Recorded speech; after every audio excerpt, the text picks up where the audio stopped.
Sir, जो US और Israel forces की तरफ से जो लेटेस्ट डेवलपमेंट आया है कि जो वहाँ के का सबसे पहली बात तो यह है कि ट्रंप ने और बेंजामिन नेतन्याहू ने रमज़ान के मुबारक महीने में, जहाँ पर पूरी दुनिया के मुसलमान रमज़ान में रोज़ा रखते हैं, इबादत करते हैं रातों में, ऐसे मुबारक महीने में उन्होंने मिलकर ईरान पर हमला किया है और ये भी नहीं समझा कि मुबारक महीना रमज़ान का है। मगर खैर, वो तो इंसानियत को नहीं मानने वाले हैं बेंजामिन नेतन्याहू। और जो हमला हुआ ईरान के ऊपर, हम उसकी मजम्मत करते हैं। और ख़ास तौर से जब जनीवा में बातचीत के ज़रिए से एक ब्रेक थ्रू हुआ था, और हो सकता था कि अगर वो बातचीत को मान लेते तो जितने न्यूक्लियर स्टॉक पाइल्स थे ईरान के पास, वो शायद इस्तेमाल नहीं होते। मगर अब इन्होंने मिलकर ईरान पर हमला किया, जिसकी वजह से 200 से ज़्यादा लोगों की मौत हुई है। और एक लड़कियों के स्कूल में 108 जो बच्चियां स्कूल में पढ़ते हैं, उनकी मौत हो गई। आयतुल्लाह ख़ामेनी की मौत हुई है और मैं इसको इमोरल और अनलॉफुल एक्ट मानता हूँ, आयतुल्लाह ख़ामेनी की मौत को। और मेरी तरफ से, हमारी पार्टी की तरफ से, ना सिर्फ उनके शिया वर्ल्ड को, बल्कि पूरे लोगों को जो उनको अपना रहबर मानते थे, शिया कौम उनको अपना रहबर मानती थी। और हम ये मुतालबा करते हैं कि ये जंग ख़त्म होनी चाहिए और भारत सरकार को इसमें अपना रोल निभाने की ज़रूरत है। और हम उम्मीद करते हैं कि मौजूदा बीजेपी की सरकार आयतुल्लाह ख़ामेनी की मौत को कंडेम करेगी, इस जंग को रुकाने की पूरी कोशिश करेगी। क्योंकि याद रखिए कि 10 मिलियन के करीब भारत के नागरिक गल्फ़ कंट्रीज़ में काम करते हैं। और अभी इत्तला आई कि ओमान के पोर्ट पर शायद हमारे एक इंडियन वर्कर की ज़ख्मी भी हुए हैं। तो ये बहुत, अगर ये जंग नहीं रुकेगी तो फिर ये बहुत आगे बढ़ेगी, ये टर्मोइल होगा पूरे इलाके में। और आपको अंदाज़ा भी नहीं है कि कई भारत के लोग जो उम्रा करने के लिए गए हैं और वो ट्रैवल एजेंट के ज़रिए जाते, पैसे देते 2 दिन मक्के में या 3 दिन मदीने में, अब उनके पास पैसे नहीं हैं, वहाँ पे फ़्लाइट ही नहीं उड़ रही है वहाँ पे। तो कितनी परेशानी हो रही है। और साथ ही साथ आप ये भी बात जानते हैं कि हमारे जो पड़ोसी मुल्क है और जो इज़राइल है, ये दोनों मुल्क अपने पड़ोसियों को चैन से जीने नहीं दे रहे। अफ़गानिस्तान में हमला, और फिर इज़राइल जो है बार बार जून में ईरान पे हमला किया। और इज़राइल, बेंजामिन नेतन्याहू ने 70,000 से ज़्यादा फ़लस्तीनियों का जेनोसाइड किया।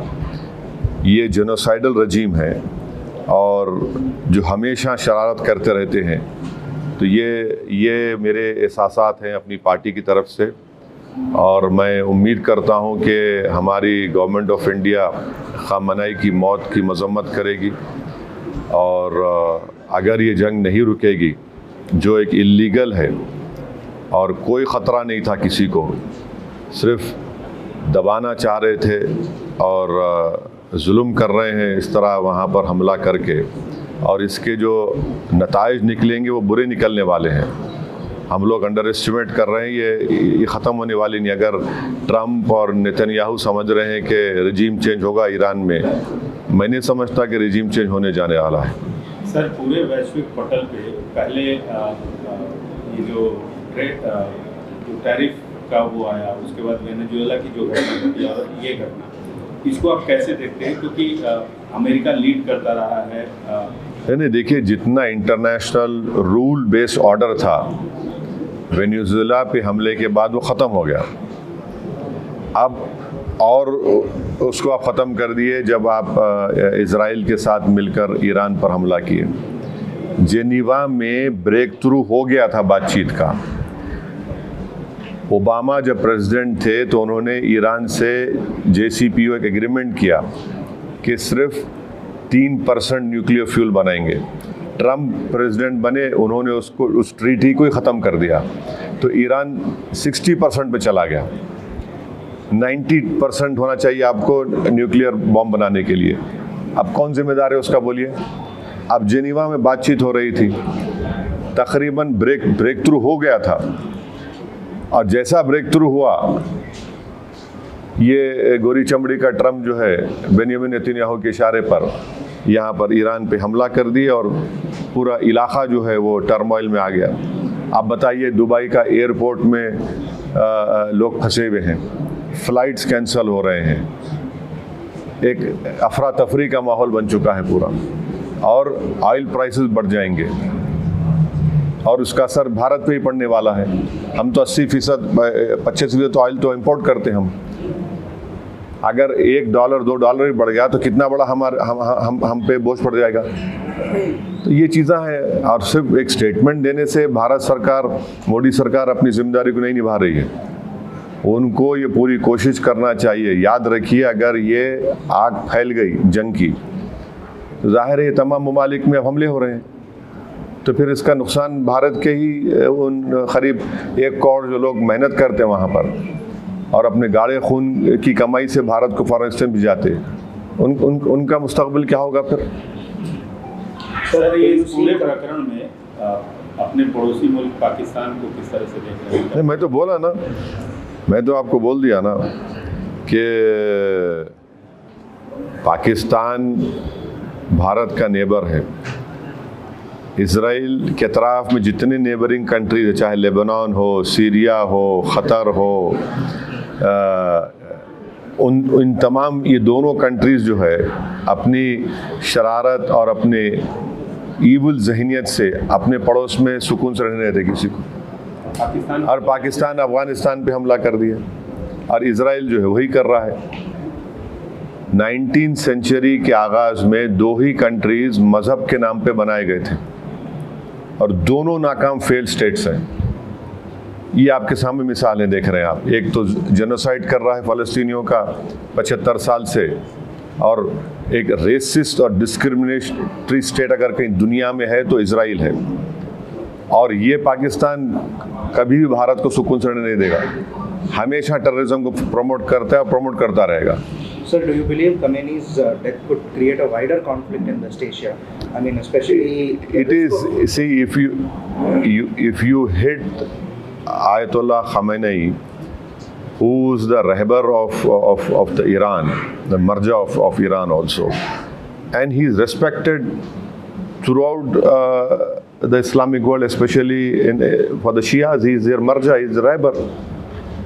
His word is the final word for the Shia community, and if you target him, of course the Iranians will not keep quiet. How do you expect someone to come and attack you and to keep quiet? There is no reason at all. Which United Nations sanction is there, or resolution is there? You are talking to Iran in Geneva. There's a breakthrough in talks, and according to media reports, even the stockpiles, the nuclear stockpiles would have been left or given over. So when there's a breakthrough in talks, you attack and you kill an 86-year-old man. This is a cowardly attack. It's an inhuman, immoral attack on the people of Iran. 158 small school-going children have died in this. Where is this so-called Western humanity? This is nothing but, we should call it an Epstein attack on the Iran. And if this war is not stopped, this will spread throughout that region. And we must remember that there are 10 million Indians who are working in that region, who send the second highest amount of foreign exchange to India. And if this war continues, oil prices will rise. We as a country import more than 80% of oil from different countries. Even if increase of $1 would have a huge impact on the Indian economy. There are thousands of Indians who are stuck in Makkah and Medina because there are no flights who went to perform in Umrah. There are hundreds of people who are stuck at the Dubai airport, various airports, whether it is Saudi Arabia or Oman. And right now we had heard that one expatriate Indian worker has been injured in Oman. So we hope that the government of India, the Prime Minister Mr. Modi, will play a role in stopping this war. And he has a huge responsibility to take it forward. Because if this spreads, then there will be huge turmoil, there will be huge uncertainty, instability. And US has created that problem in Iraq, in so-called weapons of mass destruction, Libya civil war, Syria civil war, what is happening in Sudan, the world is seeing now. So Iran is a big country. These measures will not bring them a regime change over there. These people have been living under sanctions from last 30 years, 35 years. So are you expecting, the Iranians to capitulate? I don't think so that will happen. Everyone has they have some sense of belonging, and they're a proud nation. So what do you think India's diplomatic stance should be? एक मशहूर खिलाड़ी हैं, हैदराबाद की बेटी हैं, PV Sindhu, वो भी फंसी हुई हैं। उसके लिए कुछ अपील? अरे वो एक नहीं है ना, कई फंसे हुए हैं। वो तो मशहूर है, उन्होंने ट्वीट एक्स पे डाल दिया तो फौरन उन्होंने शुक्रिया अदा किया भारत की एम्बेसी का। मगर जो लोग फंसे हुए हैं आम भारत के नागरिक एयरपोर्ट, उनका क्या होगा बताइए? जिनके टिकट्स बुक हैं, बेचारे गरीब मजदूर हैं, उनके लिए 40-50 हज़ार टिकट लेना, उनके लिए तो खर्चे करके जाते, फ्लाइट ही नहीं है, पूरे एयरपोर्ट्स बंद हैं। सिर्फ इसलिए कि इजराइल को अपना मकसद पूरा करना है, या कि एक इजराइल की वजह से पूरे इलाके को आप आग लगा देंगे क्या? कि इनका दिल नहीं भरा? 70,000 फ़लस्तीनियों को की जान से मारने के, 35,000 बच्चे मारे गए उसमें। भारत के कई लोग उम्रा करने गए, रमज़ान का महीना है, वहाँ फंसे हुए वो लोग। मेरे को कई फ़ोन आ रहे कि हमारे पास पैसे नहीं, होटल वाले हमको बोल रहे दिन के 5,000 रुपये दो। कहाँ जाएंगे वो लोग?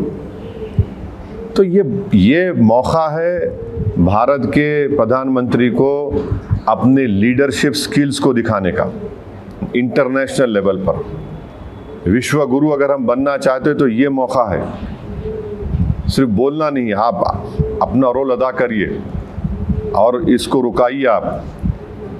इजराइल ने भारत के प्रधानमंत्री के विजिट को इस्तेमाल किया अपने जेनोसाइड को छुपाने के लिए और ईरान पर हमले को छुपाने के लिए। मैं फिर से कह रहा हूँ, इस हमले से भारत का कौन सा नेशनल इंटरेस्ट सर्व हुआ बताइए? हमको तो नुकसान हो रहा है हर एतबार से। हैदराबाद एयरपोर्ट पे फ्लाइट्स ही नहीं उड़ रहे जो लोग बाहर जाना चाह रहे। किसका नुकसान हो रहा है? देश का ही नुकसान हो रहा है ना इसमें। 10 मिलियन लोग वहाँ पर हैं, कितना सेकंड हाईएस्ट फॉरेन एक्सचेंज आता है हमको। क्या होगा फिर उसका? ऑयल की कीमत बढ़ गई, क्या होगा फिर उसका? तो ये खाली स्टेटमेंट देने से और रेजिम चेंज की अगर कोशिश कर रहा है नेतन्याहू, तो नहीं होने वाला है। सर, बेंजामिन नेतन्याहू ने एक ट्वीट किया। हाँ, बेंजामिन नेतन्याहू ने ट्वीट किया और ट्वीट में वो अपडेट कर रहे हैं अमेरिकी प्रेसिडेंट को, और उनके सामने एक सेकेंड वर्ल्ड वॉर की बुक रखी हुई है। हाँ, तो ये अगर ये क्या हम वर्ल्ड वॉर 3 देखना चाह रहे हैं क्या? हम वर्ल्ड वॉर 3 देखना चाह रहे हैं क्या? बोलिए आप। अगर ये फैलेगा तो फिर एक के बाद एक तो फिर तो हालात हाथ से निकल जाएंगे ना। क्या वर्ल्ड वॉर 3 देखना चाह रही दुनिया? तो फिर ये तो उसी रास्ते पे ना चले जाए, खुदा ना खासा। So what do you think India's diplomatic stance should be? Condemn, mediate, or first of all, you see, the Israelis deceived us by calling the Prime Minister to visit Israel at such a wrong time. It was unwise of the Prime Minister to even go to Israel despite knowing what is happening in that whole area. They deceived the Prime Minister, they deceived 133 crore Indians, and then they do this drama of giving an award in Knesset which was never given. It was just created that time. and then to cover up their own genocide of Palestinians, and to ensure that India is to tell the message India is standing with Israel in vis-a-vis attack on Iran. How is that possible? So we hope that the government of India will condemn this assassination of Khamenei, and we must play an important role to stop this war. We have more to lose. You know, you have 10 million Indians living in that area. Of course, we have good relations with everyone, but that is also another responsibility on us. So how do you see that narrative of freeing Iran by this death of Khamenei? That's what the US and... What is this freeing? How can any country interfere in other countries' matters? So tomorrow anyone can come and attack any country. Okay, we don't like this person heading the country, we'll attack him. Who are you to decide? Israel is the only racist state in this world right now, wherein, I'll tell you one example only. Can you imagine that you have two roads, one for the Israelis and one for the Palestinians? How can there be two roads? And Palestinians include even Christians also, not only Muslims. Many Christians have also died in the genocide in Gaza. The churches have been demolished through the bombardment. So this is how can you free a country? Who are you to free a country? You did this in Iraq, weapons of mass destruction. What happened over there? Led to the death of 2 million children over there. You did the same thing in Libya. There's civil war in Libya, Syria, now Sudan. Do you want civil war in every place? Is this what these powers want? Sir, आपने international हवाले से बात की. अगर हिंदुस्तान की बात कर लिया जाए, यहाँ पे एक मुस्लिम समाज रहता है, उसके नब्ज को, उसकी चीज़ों को आप पहचानते हैं, उसके लीडर भी हैं उस कम्युनिटी से. क्या हमारे अंदर, भारत के अंदर क्या असर पड़ सकता है? किस तरह की फीलिंग आएगी? नहीं, सवाल देखिए मुसलमान, हिंदू, ईसाई का नहीं है. सवाल ये है कि हमारी 80 साल की फॉरेन पॉलिसी की जो लेगेसी है, अफसोस के साथ कहना पड़ रहा है कि नरेंद्र मोदी उसको कमज़ोर कर दिए हैं. हम हमेशा न्यूट्रल थे इन मामलात में, और न्यूट्रल बिल्कुल थे, सबको मालूम था. आप इजराइल को विज़िट करके और आपके विज़िट के ख़त्म होने के बाद इख्तिलाफ फ़ौरन हमला हो गया. तो ये सवाल ये देखिए, भारत की जो 80 साल की फॉरेन पॉलिसी लेगेसी थी, उसका क्या होगा? सवाल ये है कि 10 मिलियन जो भारत के लोग इन गल्फ कंट्रीज़ में काम कर रहे हैं, इजराइल में भी है, ईरान में भी है, उनका क्या होगा? क्या होगा उन लोगों का? अब फंसे हुए हैं लोग. सर, मैं डोमेस्टिक जो अपना देखिए, डोमेस्टिक में हर इंसान जिसके दिल में सच्चाई को मानता है, जो इंसाफ पसंद है, वो मजम्मत करेगा इस अटैक की. आप होते कौन है? आप जेनीवा में बातचीत कर रहे हैं और ब्रेक थ्रू हो गया टॉक्स में, और आप हमला कर देते. इजराइल बोल रहा है बोल के. आप जीत कर आते इलेक्शन. ट्रम्प क्यों जीत कर इलेक्शन के कोई फॉरेन इंटरवेंशन नहीं होगा, वॉर्स नहीं होंगे, और आप कर दिए. जून में कर रहे या फिर कर रहे आप. रजीम चेंज कैसे होगा बताइए? आप होते कौन रजीम चेंज करने वाले? यानी आप वेस्टर्न वर्ल्ड अगर बोलेगा कि नहीं ये खराब है तो खराब हो जाएगा क्या? आप कौन होते भाई? आप बोलेंगे ये काला है, ये गोरा है, ये पीला है, तो हम कबूल कर लेंगे क्या? तो फिर इसका तो मतलब फिर जो ये लोग कुछ भी करेंगे, कहीं पर भी कुछ भी करेंगे, और किए हैं, नुकसान उठाए हैं सब लोग. यकीनन आयतुल्लाह खामेनेई के इस मौत से सबको सदमा भी है, और मैं इसको इमोरल और अनलॉफुल मानता हूँ. और ख़ास तौर से जो शिया लोग हैं, उनके लिए रहबर हैं, उनके वो मरजा हैं, उनके लिए तो बड़ी तकलीफ दे बात है. हमारे लिए भी, उनके लिए ज़्यादा तकलीफ दे बात है. ये कहना चाहते हैं कि हिंदुस्तानी अवाम में इस चीज़ को लेकर गुस्सा है. देखिए, जो इंसाफ पसंद होगा, जो भारत की 80 साल की फॉरेन पॉलिसी को फ़ख्र से देखता है कि हम इन मामलात में न्यूट्रल थे, तो यकीनन उनको तकलीफ़ होगी. अच्छा, वो भी छोड़िए, अगर वो भी नहीं है तो आप वो बताइए, 10 मिलियन जो भारत के लोग काम कर रहे हैं वहाँ पर, कितना फॉरेन एक्सचेंज भिजाते भारत को? ऑयल हमारा कहाँ से आता बताइए? $1 अगर ठीक है रिजर्व होंगे, $1 अगर बढ़ेगा तो कितना बोझ पड़ेगा? देखिए इन चीज़ों को देखना चाहिए भारत सरकार को। Sir, at the core of this issue, there was this US demand of stopping nuclear enrichment, ballistic missile. My dear, you are not. US could have handled it better. My dear, you should read that there was a breakthrough in Geneva. The nuclear stockpiles, even the Iranians agreed to it. When Obama was the president, JCPO was signed, wherein it was told only 3% of the nuclear fuel or whatever it is would be used by the Iranians. They agreed to it. Trump removed that treaty. Iran went to 60%. There was a breakthrough in talks in Geneva, but you had to attack in the holy month of Ramadan. That is also very unfortunate that it has happened. It has to happen in a month of Ramadan when all the Muslims are